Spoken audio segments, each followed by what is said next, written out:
Hello guys, मैं आपकी रात का हमारे यूट्यूब चैनल पे आपका स्वागत है। और आप लोगों के लिए एक महुआ का गीत लाई हूँ। महुआ आप सभी लोग जानते होंगे, सभी के गांव घर में महुआ का पेड़ होता है। महुआ हमारा पूजनीय है और औषधि के दवा के काम भी आता है।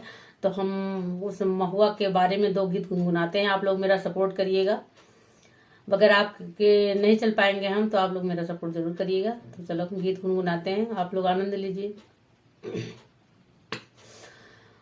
महुआ चुए महुआरी बिनन चला, महुआ चुए महुआरी बिनन चला। सास कहाँ बिनिला, ससुर कहाँ बिनिला, सास कहाँ बिनिला, ससुर कहाँ बिनिला।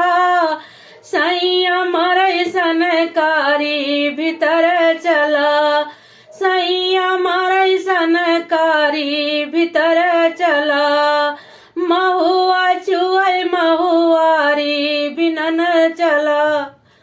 जेठ कहाँ बिनिला, जेठानी कहाँ बिनिला, जेठ कहाँ बिनिला, जेठानी कहाँ बिनिला। देवरा मरई सनकारी भीतर चला, देवरा मरई सनकारी भीतर चला। महुआ चुए महुआरी बिनन चला। देवर कहाँ बिनिला, देवरानी कहाँ बिनिला, देवर कहाँ बिनिला, देवरानी कहाँ बिनिला। नंदैया मरई सनकारी भीतर चला, नंदैया मरई सनकारी भीतर चला। महुआ चुए महुआरी बिनन चला,